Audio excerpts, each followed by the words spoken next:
Talkopolis, the social media TV network for your city. Hi guys, welcome back to Music Business Week. We are with Joe Galante. Again, thank you so much for joining us, mate. We've had a great talk about a lot of stuff.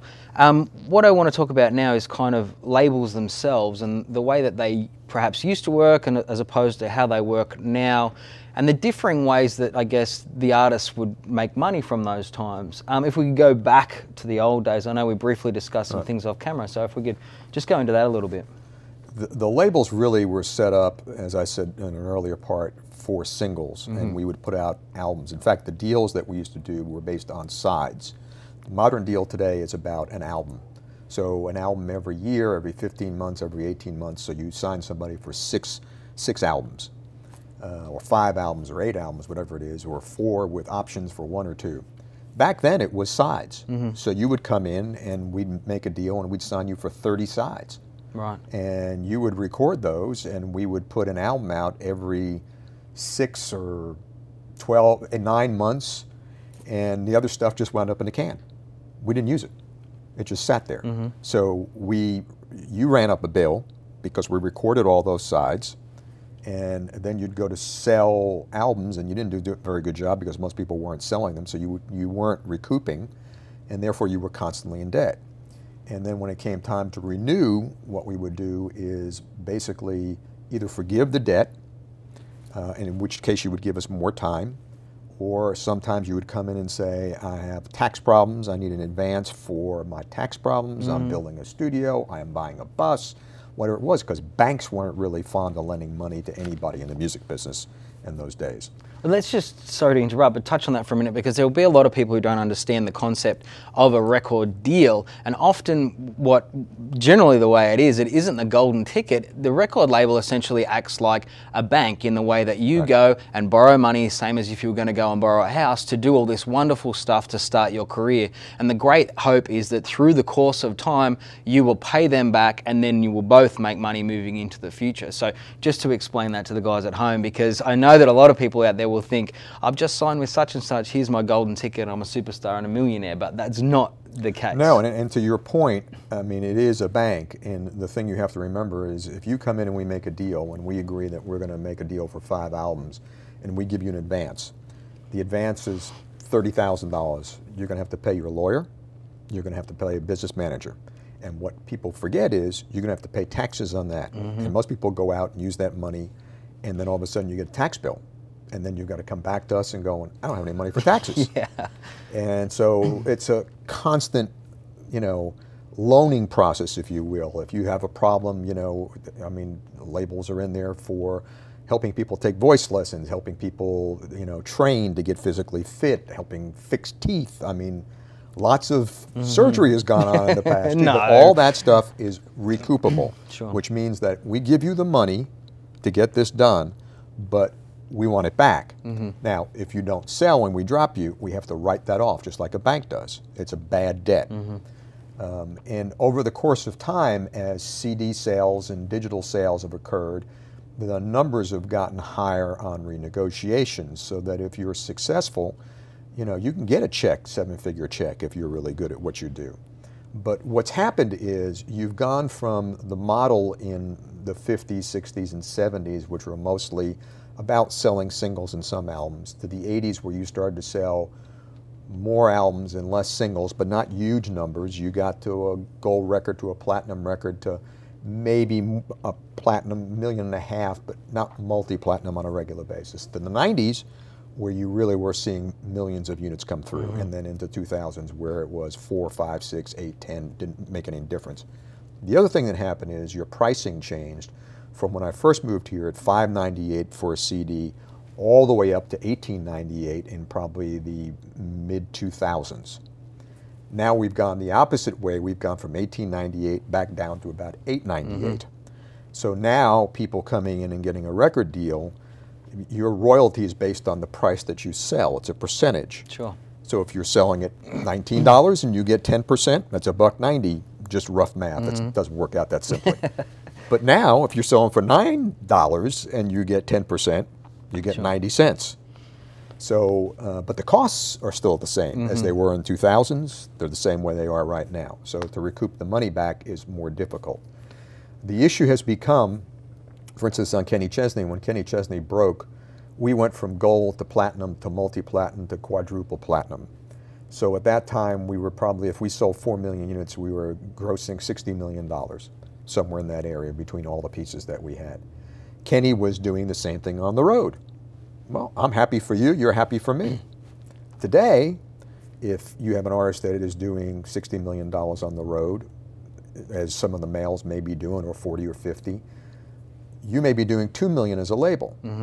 Well, if you're selling it for 2 million units and you're selling it for $9, you're now at 18. And they're doing 40, 50, 60. It's little Well, and is that unbalanced. why, I mean, I know that there's a lot of people out there who have heard of things like 360 deals, which became big sort of in the last 5 years, say, for instance. And I guess that is tried to get a piece of that That's whole correct. pie. They're saying, well, That's we're correct. promoting you, we're getting you on the radio. If you're going to be out there selling merch and doing all that stuff, we want a piece of that too to recoup what we've put into you. And make no mistake, I'm still very pro-label because I think pro in the sense of they take the biggest risk. Sure. When you look at all the people participating, somebody may put up as a manager $50,000 for sound and lights or this or that, and they have their office expense, not taking that away. You know about the publishing side, but there's not huge capital. But the label, if they're into somebody, it could be millions of dollars down the road before they really see that investment repaid. So they are at the greatest risk.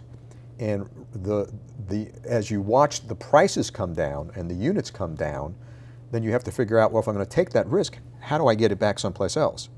So the 360 model came up, where they take a net percentage of merch, sponsorship, touring money, possibly publishing side, or on their writer side, and it's moving forward, but you really have to have Luke Bryant, Blake Shelton. You have to have one of those stars where you really own the rights. And the unfortunate problem is, by the time you get to that point, you're going to have to renegotiate again, and you're going to get a smaller piece of what that deal is because people have leverage, and they don't like paying that kind of money. So it's a really tough situation, but the only group that really stands at the brink on a regular basis with the investment, the ability to write the check to get you over the hump with both investment and manpower, is the label. But the economics, where it was this way for probably 15 or 20 years, has now gone this way. And it's really the labels, if you looked at it, you know, let's just say that in the town in 2000, collectively the labels were making, I'll pull a number out of the air, $250 million for profits for all the labels. That number probably today is half. So, but nothing changed. You're still paying the executives. You still have the same, not the same number of people, less, but you're still paying them. And you've got a large number of people out there, and you still have the same. You've got to do the promo tour, do the video. Video costs have come down, but you're still doing them. You've got to do the recording. That hasn't changed that much. Producer costs have gone up to a degree. So from an economic standpoint, and people get upset at labels for that, but it is more risk sensitive than it used to be. You can't take the chances that you did. It's still a great job in that sense because it's a lot of work, but I mean you get to be creative in that sense, and I think it's more difficult in today's business because you're looking at, well, how do I make money? And so you've got the touring side, you've got the merch side, you have the publishing side, which is everybody wants to be a writer now. And then you look at, okay, I've got these other ancillary things like sponsorship, and then you've got streaming. And so that whole world of internet radio and streaming and the fight for performance royalties from radio.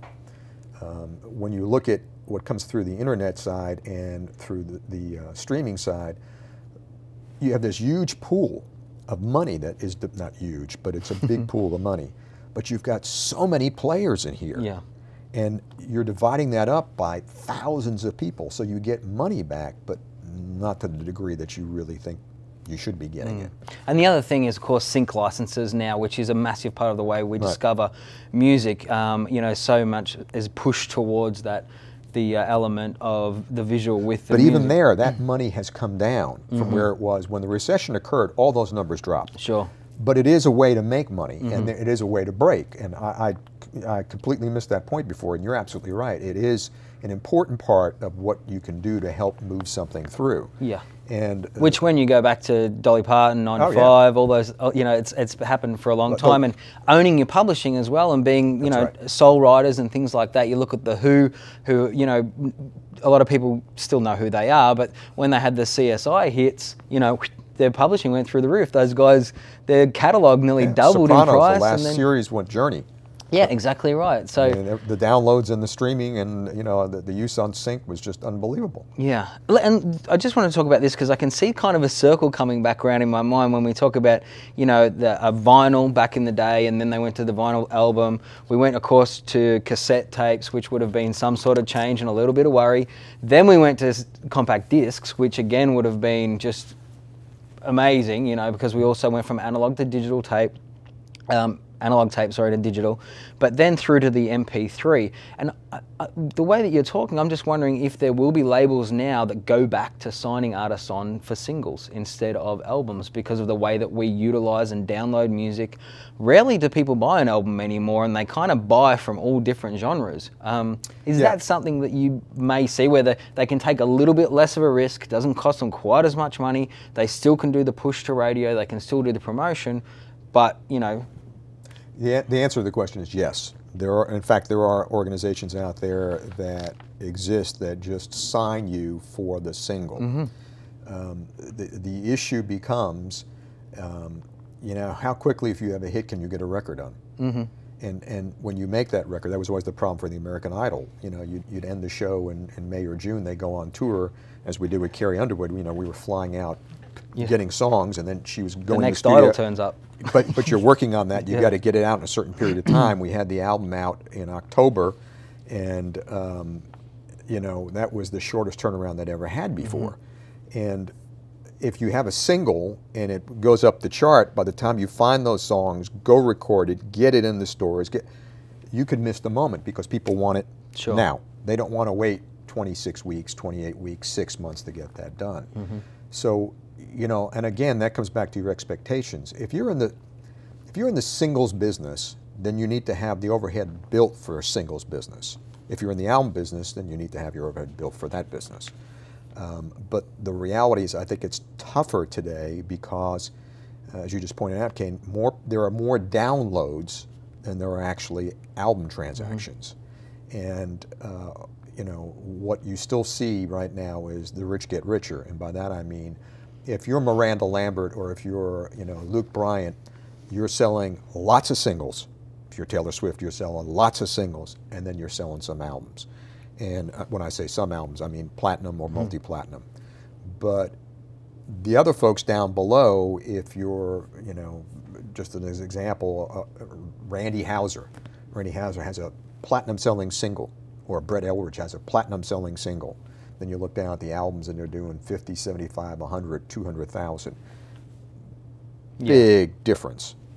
So for the publisher, to go back to your point and close the loop, if you're the writer of that song, the publisher of that song, you're going to make a pretty good return on your investment. If you're the label, you're going to make basically $300,000 to $400,000. When if you think about what you did on spending the promotion, the video, the touring and everything, you're probably at a break even. Right. So the publisher's going to come out much higher, the writer's going to come out much higher, the artist gets the tour behind that and probably does well. But the label's sitting there, unless they get the numbers, as I said to you before, they're there for volume. Unless they get those numbers up, there's really not, you're getting cash flow, you're recouping some of your loss, but you're not making money. Yeah. I guess unless it's like, and I wanted to go into this a little bit about the music discovery because, I mean, the old ways, you know, you'd hear a buzz, oh, there's a line of people, you know, 7 blocks down the street, we need to go and see that band. Have you heard this band? They're playing at such and such, let's go and see it. Someone would send an A&R guy in, I imagine you'd check it out, you know, see him 2 or 3 times, get him in, see if they can play, sing. Now I guess it's more, how many hits have you had on YouTube? What is your following like and all those different things. And you know, getting back to your point, we're trying to remove risk. I see a Brantley Gilbert, say, for instance, who wrote a bunch of Jason Aldean's first songs, and even, you know, Blake Shelton's God Gave Me You, it had had 2 million hits on YouTube by a Christian artist prior to that. So I can see how they're trying to remove risk by using things that have already had an audience. A Brantley Gilbert who writes his own songs, who already had quite a large following independently before even the Jason Aldean hits. You know, Scott Bruschetta jumped on that, but he would only, I imagine, own a lot of his own publishing. There would be ways to be able to make money from artists like that now. Is that kind of the target or not? Well, yes and no. It all depends on whether you can get the rights. Right, okay. Because if you were in existence before and you signed those rights, how do I get a piece of that? Yeah.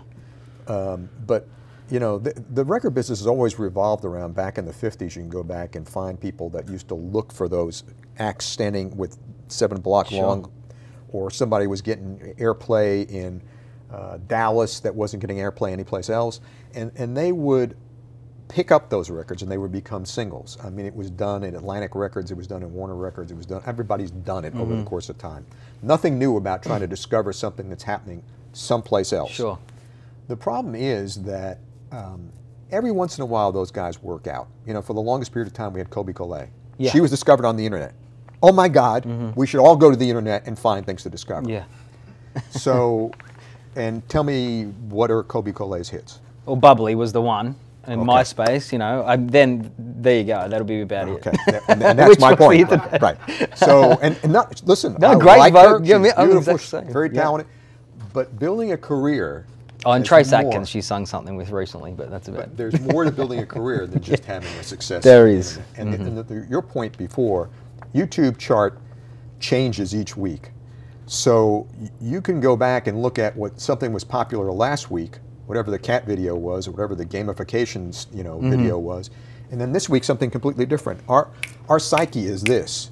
So utilizing that as your basis for success, to me, is a little dicey. Right. And I can honestly tell you that with all the years I was in the business, especially in New York, we used to have the buzz band of the moment, where you would go to a club and you were playing and everybody said you were amazing. And so we go down there and there's every A&R person in the world, and we're all there. And it's kind of like, you know, a cattle auction. Yeah, you know, sure. somebody go, I give you 10, 15, 20, 25. Most of those bands that were signed never succeeded. The guys that succeeded were the guys that you worked through the system for years that kind of made it through. Bruce Springsteen wasn't a buzz band. No. You know, Dolly Parton was never a buzz band. Yeah, that's right. Yeah. You know, and I think the problem that I've got, you read off a list of people that I was lucky enough to be associated with and sign and work through. Today, people will rattle off a list and you'll go, if you're in current pop culture, you know it. But 5 years from now, when that person's gone and you come back and interview them, you're going to go, remember Bubbly? And everybody's going to look at you like, what the hell are you talking about? Yeah. and that's part of what, to me, a great artist and a great copyright do. You bring up the words Merle Haggard, and regardless of generation, people go, oh, well, it's a brand. Right. Yeah. Absolutely. All those people you talk about, Absolutely. Chris Christopherson, Dolly Parton. But when you go through that, finding those people that really can make a difference, and that people in Alabama, Mountain Music starts to play, and you can have 16-year-olds any place in America start dancing. And drinking. Yeah, it's all part of it. Yeah. But that's, you know, I think as you go through, the challenge for an independent artist, first of all, I think for an independent artist today, it's great times. But the challenge for an independent artist is to work hard. Because it's not sufficient just to walk in, because now everybody comes in, you know, 3 years ago you'd come in and say, I've got 100,000 followers and I had 1 million YouTube hits and, you know, 50,000 Facebook postings. Well, the numbers moved up. Now that's not good enough. Yeah. And just because you had that means you're working that system to a certain degree. Doesn't mean that you've got compelling content. Doesn't mean that you're a great writer or a great entertainer. It means that you've succeeded in this environment. Taking what you see on YouTube and putting it on a stage in front of 50,000 people and getting them on their feet, it's a lot tougher. Yeah. First time I met Carrie Underwood, she was at the Music Fest and she was going to sing with Phil Vassar. And she had just won, and I congratulated her and said, I'm looking forward to working with you. I said, this must be old hat for you here, going out here and singing at a Music Fest. And she said, no, I've never done this before. She said, I sang in front of a TV camera to a couple hundred people, but I never sang to thousands of people, tens of thousands of people. And it puts it in context. Sure. You're coming off what is your environment and you're coming into the real world. Can you succeed in the real world? So my challenge to the independent artists that watch this are, what are you doing live? Are you building where you go, as Dave Matthews did, from a place that sat 300 people to going to 3,000, to going to 5,000, to going to 5,500, and doing that over the course of 2 and 3 years, where you kept coming back, and people wanted to be there, and they did build that fan base. How do you build that fan base? Not people, you know, to me, so much what we do with a single today, I equate it to, you know, dating and getting married. When you go through and you buy a single, it's a date. It's a like. I like you. Doesn't mean I want to see you again. There's no commitment. When you start going on and you're buying that full download of the CD, and you're buying tickets and you're buying merch, we got a relationship. You know, we've built something together. And that's the challenge for an independent artist. I think it's, you can come in with all the stats to me, but again, you know, God, there's so much research out there today. Even the movie companies are struggling. TV shows, you know, they all come back and say, if I can get my Twitter feeds up, I normally see a higher rating, sometimes. And there are movie studies where they thought, okay, all the social media right now is saying Pacific Rim is going to be a huge film, opened up and failed. It's a like. I'm interested. I may do this. Doesn't mean I will. Doesn't mean I'm going to tell 10 other people. And that's the other problem too with social media today. If you're not good at what you do, I'm going to tell everybody. Yeah, exactly. You know, where before, I remember seeing Waylon the first couple of times, and you know, a lot of the people I worked with the first couple of times weren't spectacular. You had a chance to get better. They had a chance to get better, and that's part of what I think. Before people want to put their flag down, I used to use this. I used to use an hourglass with the little grains of sand in there, and I used to tell our people, the moment we release a record, I turn this over, and all those grains are dollars. They're running through, and when the sand runs out, we got to decide whether we stay or we go. Yeah. And I don't think people equate the fact in the business, it's money. And so I've got two things I can do, time and money. And I don't mind spending the time with you if you really want to work hard and you want to do things to get better.